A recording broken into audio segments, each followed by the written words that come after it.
Hello friend, welcome to my channel. तो इससे पिछले वीडियो में हमने जो इलेक्ट्रोस्टैट की हमारी सीरीज चल रही थी उसमें हमने इलेक्ट्रिक फील्ड लाइंस की प्रॉपर्टीज के बारे में पढ़े थे। आज हम एक नया टॉपिक देखेंगे जो कि है इलेक्ट्रिक डाइपोल। इसमें हम वन बाय वन पहले हम इलेक्ट्रिक डाइपोल क्या होता है इसके बारे में जानते हैं, फिर इलेक्ट्रिक डाइपोल मोमेंट क्या होता है उसके बारे में जानेंगे, और उसके बाद हम इलेक्ट्रिक डाइपोल की वजह से जो इलेक्ट्रिक फील्ड हमारे होते हैं डिफरेंट डिफरेंट पोजीशन पे उसके हम कैलकुलेट करेंगे। तो सबसे पहले इलेक्ट्रिक डाइपोल क्या होता है इसको हम जानते हैं। देखिए, इलेक्ट्रिक डाइपोल एक्चुअली होता क्या है ना कि जब दो point charges equal and opposite point charges जब स्मॉल डिस्टेंस पे सेपरेट होता है तो वो दोनों मिलके एक कॉम्बिनेशन बनाता है जिसको हम क्या बोलते हैं, इलेक्ट्रिक डाइपोल बोलते हैं। तो यहाँ पे हम लिख सकते हैं, हम इसको पहले लिख देते हैं फिर आप देख लेना। देखिए, जैसे यहाँ पे हमने बताया है कि 2 point charge equal and opposite charges, यानी कि दो चार्ज होना चाहिए वो दोनों एक दूसरे के इक्वल होना चाहिए और अपोजिट भी होना चाहिए। जब वो सेपरेट होता है ए स्मॉल डिस्टेंस पर देन तब फॉर्म करता है टुगेदर, दोनों मिलके फॉर्म करता है किसको, डाइपोल को। जैसे हमारा एग्जांपल देखिए, जैसे ये हमारा क्या है, एक पॉइंट चार्ज है और ये एक हमारा दूसरा पॉइंट चार्ज है। अब इन दोनों का जो कॉम्बिनेशन होगा ना, और ये जो है एक दूसरे को सेपरेट है, मान लेते हैं कि ये जो डिस्टेंस है इसका 12 है। ये दोनों मिलके क्या करेगा, एक डाइपोल को क्या करता है, फॉर्म करता है। इसी को हम क्या बोलेंगे, एक डाइपोल बोलेंगे, डाइपोल। ठीक है। और इस दोनों चार्ज के बीच में जो यहाँ पे मिड पॉइंट है इसको हम क्या बोलते हैं, डाइपोल का सेंटर बोलते हैं, सेंटर ऑफ डाइपोल। अब हम जानते हैं डाइपोल मोमेंट क्या चीज होता है। देखिए, डाइपोल मोमेंट क्या होता है, it is a vector quantity होता है जो कि एसोसिएटेड होता है किससे, डाइपोल से ही, जिसका मैग्नीट्यूड जो होता है वो किसी भी डाइपोल की कोई भी एक चार्ज इनटू बीच का डिस्टेंस, और उसका जो डायरेक्शन जो होता है वो नेगेटिव चार्ज से पॉजिटिव चार्ज के तरफ होता है। तो हम इस बात को यहाँ पे लिखते हैं पहले। देखिए, डाइपोल मोमेंट क्या होता है, it is a vector quantity. ये क्या है, एक वेक्टर क्वांटिटी है, ठीक है, जो associated with a electric dipole. ये भी एक इलेक्ट्रिक डाइपोल से एसोसिएटेड है, जिसका मैग्नीट्यूड जो है is equal to modulus of either charge into separation between two charges, और इसका जो डायरेक्शंस होता है वो नेगेटिव चार्ज से पॉजिटिव चार्ज की तरफ हो जाता है। जैसे यहाँ पे ये एक डाइपोल है, देखिए ये एक डाइपोल को फॉर्म कर रहा है, ठीक है। इसके बीच का डिस्टेंस जो है ना 12 है। तो ये क्या एक वेक्टर क्वांटिटी है, तो इस वेक्टर क्वांटिटी के पास दो चीज होगा, एक तो इसका मैग्नीट्यूड होगा और एक इसका डायरेक्शंस होगा। तो इसका जो मैग्नीट्यूड है वो मैग्नीट्यूड जो हो जाएगा वो Q इंटू 2L हो जाएगा, यानी कि modulus of either charge into distance between them. और जो इसका डायरेक्शन है वो नेगेटिव चार्ज से लेकर के पॉजिटिव चार्ज की तरफ होगा, यानी कि इस तरह से इसका डायरेक्शन हो जाएगा। तो यहां पे हम इसको लिख सकते हैं P वेक्टर। तो ये हुआ डाइपोल मोमेंट की बात। अब हम डाइपोल मोमेंट की वजह से जो इलेक्ट्रिक फील्ड होता है डिफरेंट डिफरेंट पोजीशंस पे उसको कैलकुलेट करते हैं। पहले आप वीडियो को पॉज करके इसे नोट कर ले। यहां पे आप लिख सकते हैं कि डायरेक्शन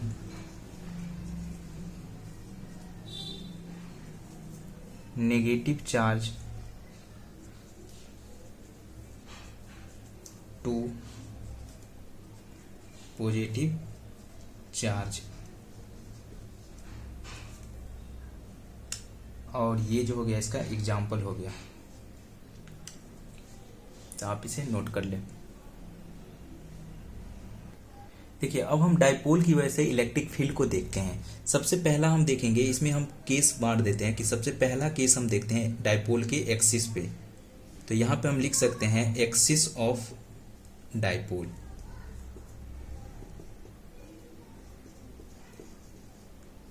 डाइपोल की एक्सिस पे, जैसे ये हमारा क्या है, एक डाइपोल फॉर्म हो रहा है,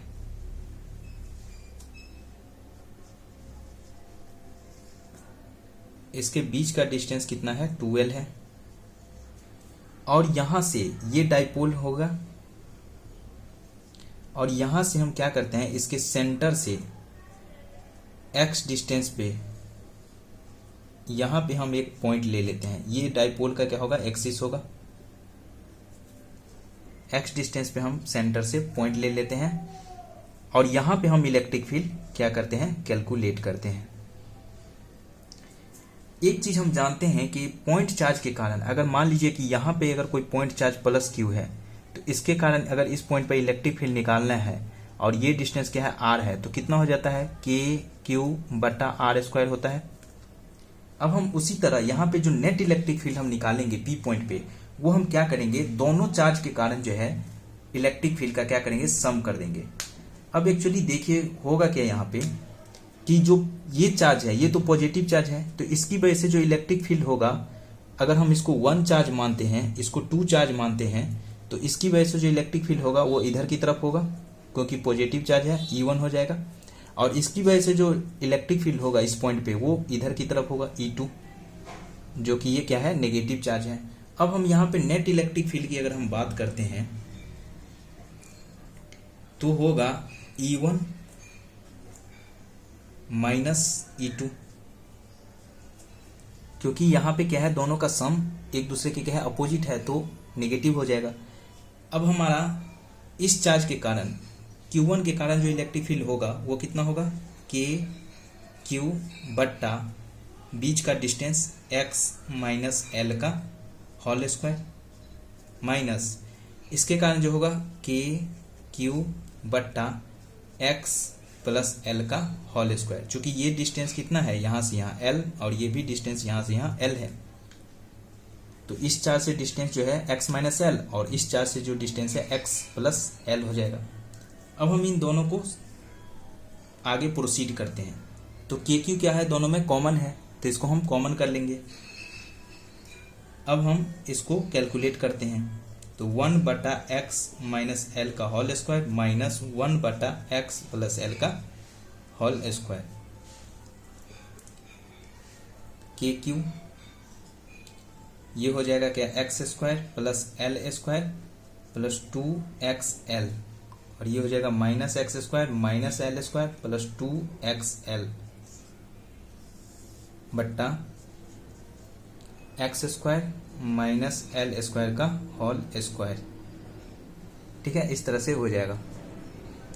अब इसको हम फर्दर आगे प्रोसीड करते हैं, तो ये हमारा ये कैंसिल हो जाएगा। अब बच गया KQ, और ऊपर में बच गया 4xl बट्टा x square minus L square का होल स्क्वायर। अब देखिए एक चीज हम आपने को अभी बताए थे, जो इलेक्ट्रिक डाइपोल मोमेंट का जो मैग्नीट्यूड होता है वो क्या होता है, Q इंटू 2L। तो इसको थोड़ा सा हम रीअरेंज कर देते हैं। इसको रीअरेंज करेंगे तो कितना होगा, Q को हम यहाँ पे रहने देते हैं और x को बाहर कर देते हैं, और हम 2 को भी बाहर कर देते हैं। यहाँ पे हम ले लेते हैं Q इंटू 2L ले लेते हैं। अब Q इंटू 2L जो है ना क्या हो जाएगा, P बन जाएगा, और x square minus L square का होल स्क्वायर। तो यहाँ पे कितना हो जाएगा 2KP, क्योंकि ये जो हो गया P बन गया, और ऊपर में x बट्टा x square minus L square का होल स्क्वायर। सबसे पहले आप इतना को पॉज करके नोट कर ले, फिर मैं इधर इरेज करके बताता हूं। अब चूंकि देखिए यहाँ पे जो है x जो है बहुत ही ज्यादा बड़ा है किससे, L से। ठीक है, तो एक्स स्क्वायर जो होगा वो भी बहुत ज्यादा बड़ा होगा L स्क्वायर से, क्योंकि अगर यहाँ पे ये अगर 1/2 है, ठीक है, तो 1/2 का स्क्वायर करेंगे तो कितना हो जाएगा 1/4, और छोटा ही हो जाएगा। तो एज ए हम एग्जाम्पल के रूप में बता रहे हैं कि ये अगर 1/2 अगर होता तो ये और छोटा ही हो जाता है स्क्वायर करने पर, तो ये और छोटा ही हो जाएगा। और ये 5 है तो इसका स्क्वायर अगर हम करेंगे तो 25 हो जाएगा, तो ये और बड़ा ही हो जाएगा। तो x square minus L square को हम लगभग क्या लिख सकते हैं, एक्स स्क्वायर लिख सकते हैं। तो ये जो नीचे वाली जो क्वांटिटी है डिनोमिनेटर में, इसको हम क्या करेंगे, एक्स स्क्वायर के बराबर लिख देंगे। तो हमारा जो इलेक्ट्रिक फील्ड का जो नेट जो हो जाएगा वो होगा 2kpx बट्टा x⁴। अब एक एक्स से एक एक्स कैंसिल हो गया, तो अब यहाँ पे हो गया क्या, 2kp बटा एक्स क्यू। ठीक है, ये हो गया हमारा नेट इलेक्ट्रिक फील्ड। अब ये जो है स्केलर फॉर्म में है, अगर हम इसी को वेक्टर फॉर्म में अगर हमको निकालने के लिए बोलेगा, अगर हम यहाँ पे अगर इसका वेक्टर फॉर्म निकालते हैं, वेक्टर फॉर्म, तो यहाँ पे देखिए इधर की तरफ क्या है, इलेक्ट्रिक डाइपोल का डायरेक्शन इधर है, और जो नेट इलेक्ट्रिक फील्ड आ रहा है वो E1 की तरफ आ रहा है, यानी कि नेट इलेक्ट्रिक फील्ड भी क्या आ रहा है, वो इधर की तरफ ही नेट आ रहा है। तो इलेक्ट्रिक फील्ड का और इलेक्ट्रिक डाइपोल का दोनों का में डायरेक्शन जो है ना वो सेम है। तो यहाँ पर हम वेक्टर फॉर्म में अगर नेट इलेक्ट्रिक फील्ड अगर लिखेंगे तो यहाँ पे हम लिख सकते हैं 2kp वेक्टर बटा एक्स क्यू। ये हो जाएगा हमारा net electric field vector form में। तो आप इतनी सारी बातों को क्या करें, नोट कर ले। ठीक है, इसके बाद हम दूसरा केस चलते हैं, electric field at equatorial point. अब हम चलते हैं केस नंबर 2।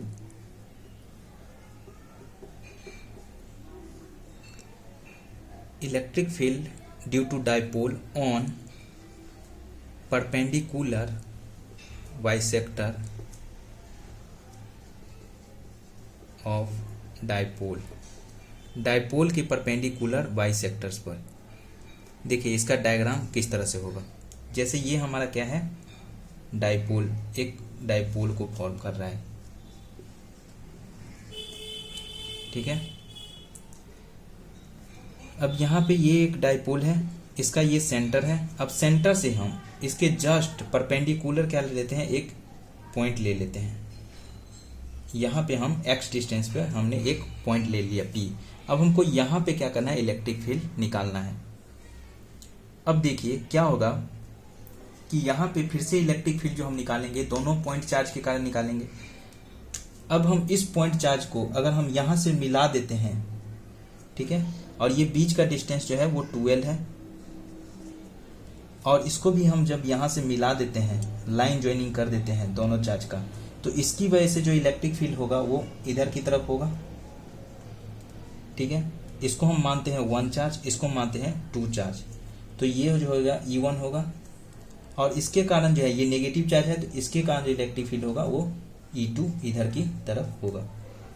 अब देखिए ये एंगल हमारा क्या है, थीटा है, तो ये भी एंगल हमारा थीटा होगा, क्योंकि ये हमारा क्या है, ये जो लाइंस है ये हमारा x² प्लस L² है। अगर इसको हम R मानते हैं तो R बराबर इतना। अब जो है इसका E1 की अगर हम बात करेंगे तो E1 का जो मैग्नीट्यूड अगर देखिए तो क्या हो जाएगा, k³ बट्टा R²। और अगर हम E2 की अगर बात करेंगे तो ये भी हो जाएगा k³ बट्टा R²। अब मैग्नीट्यूड वाइज दोनों क्या है, बराबर है। अगर ये एंगल थीटा है तो यहाँ पे ये भी एंगल क्या होगा, थीटा होगा।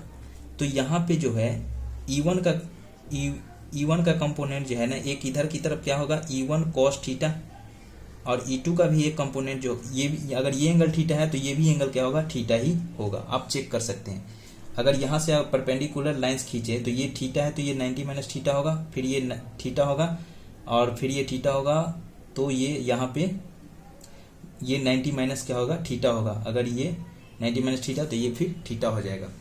तो आप इसको निकाल सकते हैं, इस एंगल को, वो भी थीटा ही होगा। तो E1 cos थीटा और E2 cos थीटा इस तरह से हो जाएगा। बट E1 sin थीटा, इधर की तरफ जो E1 sin थीटा होगा और नीचे की तरफ जो E1 sin थीटा होगा वो एक दूसरे E2 sin थीटा होगा, E2 sin थीटा, ये एक दूसरे को क्या करेगा, कैंसल आउट कर देगा, ये एक दूसरे को कैंसल आउट कर देगा। तो यानी कि जो नेट कंपोनेंट होगा वो E1 cos थीटा और E2 cos थीटा की वजह से ही होगा।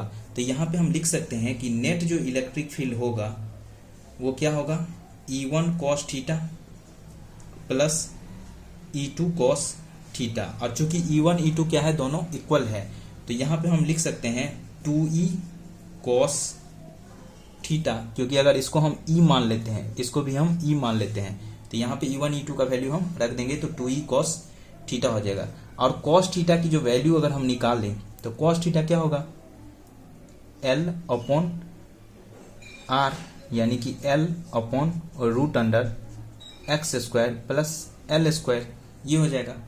और E के वैल्यू जो है वहां से हम डाल देते हैं, तो 2KQ बट्टा R स्क्वायर को हम लिख देते हैं x square plus L square का होल रूट अंडर का होल स्क्वायर हो जाएगा। और कॉस थीटा को हम लिख देते हैं L upon x square plus L square का पावर 1/2। अब इन दोनों को क्या कहते हैं, कंबाइंड। फिर से ये कॉन्सेप्ट होगा कि जो मैग्नीट्यूड जो होता है इलेक्ट्रिक डाइपोल का वो कितना होता है, Q into 2L, Q into 2L। तो ये हम यहाँ से फिर से कॉन्सेप्ट यहाँ पे रख देंगे, तो ये हो जाएगा 2 को तो हम रहने देते हैं K, और ये हो जाएगा Q इंटू 2L अपॉन नीचे में जो हो जाएगा x square plus L square का पावर 3/2। अब देखिए ये जो बन जाएगा वो ये तो P बन जाएगा, तो हो जाएगा KP बट्टा x square plus L square का पावर 3/2। और फिर से यहाँ पे चूंकि x जो है वो ग्रेटर देन है क्या, L से, तो x square plus L square जो हो जाएगा लगभग हम एक्स स्क्वायर के इसको इक्वल लिख सकते हैं। तो यहाँ पे हो जाएगा कितना, KP बट्टा यहाँ पे एक्स स्क्वायर कर देंगे तो यहाँ पे हो जाएगा एक्स क्यूब। तो ये जो हो गया इलेक्ट्रिक फील्ड नेट का स्केलर फॉर्म हो गया। यहाँ पे ई नेट जो हो गया वो क्या हो गया, KP बट्टा एक्स क्यूब, स्केलर फॉर्म। ठीक है। अगर इसी को हमको वेक्टर फॉर्म में अगर बोलेगा तो वेक्टर फॉर्म में क्या हो जाएगा,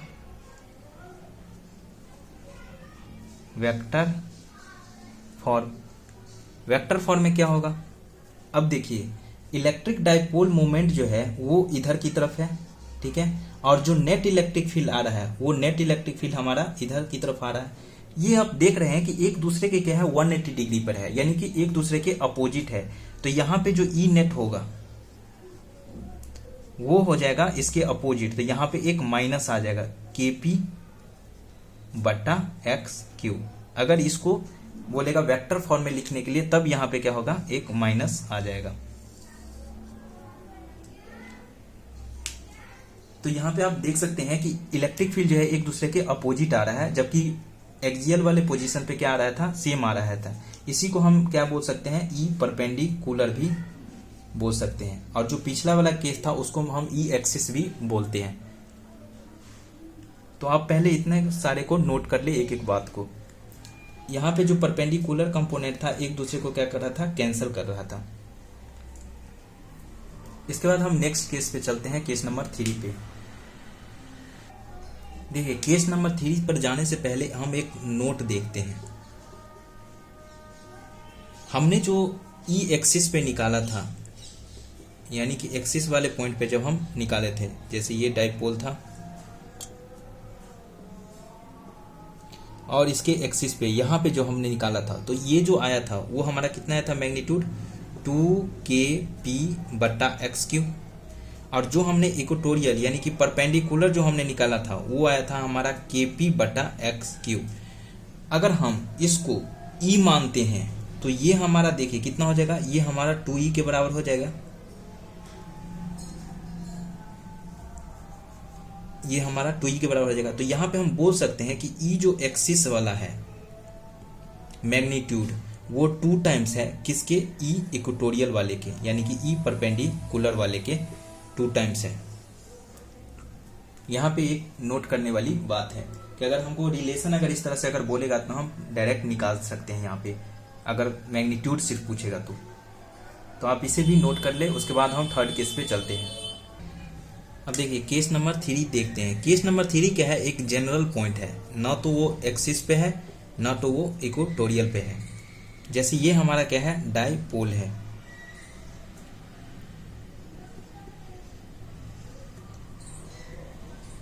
ये डाइपोल है, ये डाइपोल इस तरह से रखा हुआ है। अब हम यहाँ पे कोई पॉइंट ले लेते हैं, यहाँ से सेंटर से इसके सेंटर से थीटा एंगल पे और एक्स डिस्टेंस पे। अब हमको इस पॉइंट पे निकालना है क्या, इलेक्ट्रिक फील्ड निकालना है। अब देखिए हम इसके लिए क्या करेंगे कि इसके लिए जो है हम इसका दो कंपोनेंट तोड़ देंगे, क्योंकि हम जो है एक्सिस और इक्वेटोरियल पर निकालना जानते हैं, इस तरह के पॉइंट के लिए निकालना नहीं जानते हैं। तो हम इसी डाइपोल का दो कंपोनेंट तोड़ देंगे। एक कंपोनेंट हम क्या करेंगे, इस तरह से इसके लाइंस में तोड़ देंगे, जो कि क्या होगा, अगर ये पी वेक्टर है तो यहाँ पे हो जाएगा क्या, पी कॉस थीटा। और एक जो कंपोनेंट है इसके परपेंडिकुलर इस तरह से हम क्या करेंगे, ले लेंगे, ये हो जाएगा हमारा पी साइन थीटा। अब अगर हम इस डाइपोल को अगर भूल जाते हैं, ये जो हमारी पी वाली जो डाइपोल थी, अगर हम इसको भूल जाते हैं, ये जो है हमारे पी वाली जो डाइपोल थी इसको भूल जाते हैं, तो हमारा क्या बचेगा, एक पी कॉस थीटा बचेगा और एक पी साइन थीटा बचेगा। तो अब पी कॉस थीटा जो है ना, ये क्या है, इसके इस पॉइंट के लिए क्या है, एक्सिस वाला है, और पी साइन थीटा जो है ये इसके इक्वेटोरियल वाला है। तो हम जानते हैं कि एक्सिस और इक्वेटोरियल पे कितना होता है, तो एक्सिस पे जो अगर हम बात करते हैं तो एक्सिस वाला जो होता था वो ई एक्सिस की अगर हम बात करते हैं तो इसके जगह पे कितना हो जाएगा, 2k पी कॉस थीटा बटा एक्स क्यूब। और जो ये इक्वेटोरियल वाला जो होता था ई परपेंडिकुलर वाला, वो कितना था, k पी साइन थीटा बटा एक्स क्यूब, ये दोनों था। अब यहाँ पे जो है इस पी कॉस थीटा के कारण जो होगा वो इलेक्ट्रिक फील्ड क्या होगा, इधर की तरफ होगा, ये जो होगा electric field P cos theta के कारण। और जो इक्वेटोरियल वाला जो था, अगर डाइपोल इधर था तो इलेक्ट्रिक फील्ड किधर आ रहा था, इधर आ रहा था, इसके अपोजिट आ रहा था। तो अगर यहाँ पे डाइपोल ऐसे रखा है तो इसके अपोजिट जो है इलेक्ट्रिक फील्ड वो क्या आएगा, ऐसे आ जाएगा।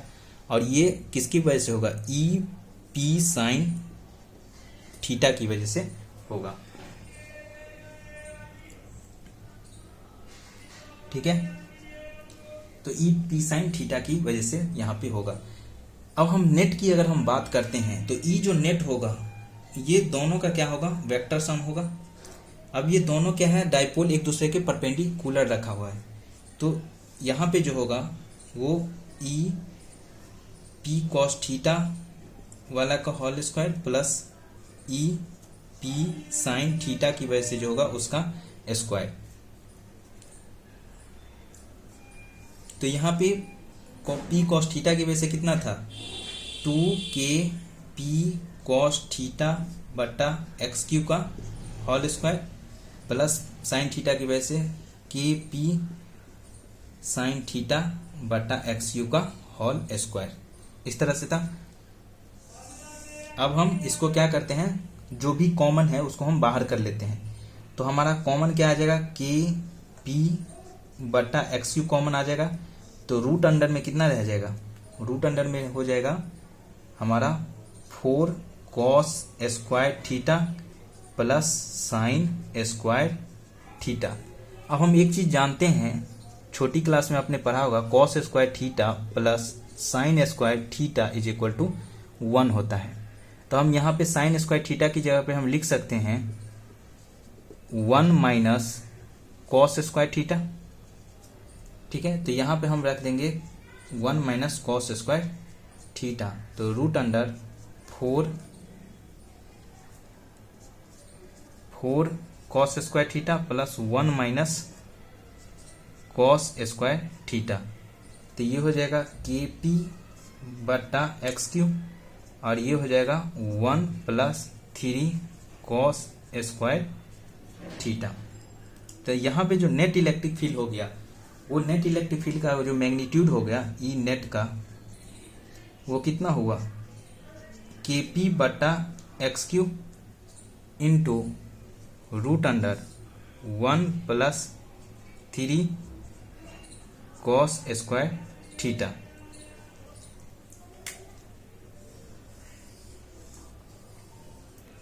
अब देखिए यहाँ पे एक चीज और होगा कि अगर हम इस पी साइन थीटा को, अगर पी साइन थीटा वाला जो वेक्टर है उसको उठा के हम यहाँ पे अगर हम रख दे पी साइन थीटा को, तो जो नेट इलेक्ट्रिक फील्ड होगा वो हमारा इधर की तरफ आएगा और ये एंगल हमारा क्या मान लेते हैं, हम अल्फा मान लेते हैं।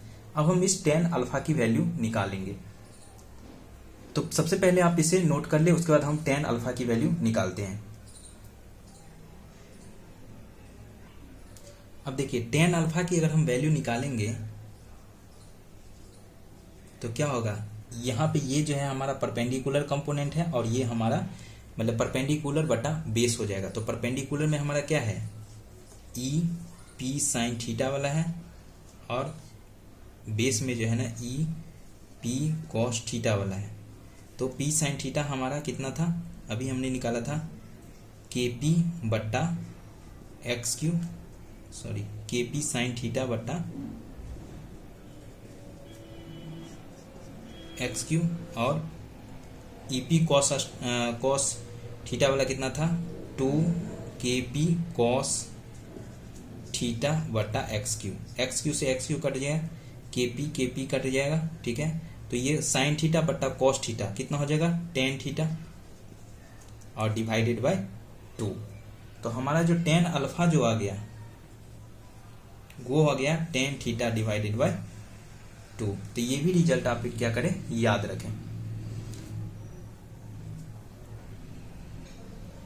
तो आई होप कि आप लोगों को ये सारे चीज समझ में आया होगा। अगर कोई भी चीज अगर कहीं पे डाउट है तो आप मुझे कमेंट करके जरूर बताएं। इस वीडियो में बस इतना ही रखते हैं, अब इसके आगे नेक्स्ट वीडियो में हम करेंगे। तब तक के लिए थैंक यू।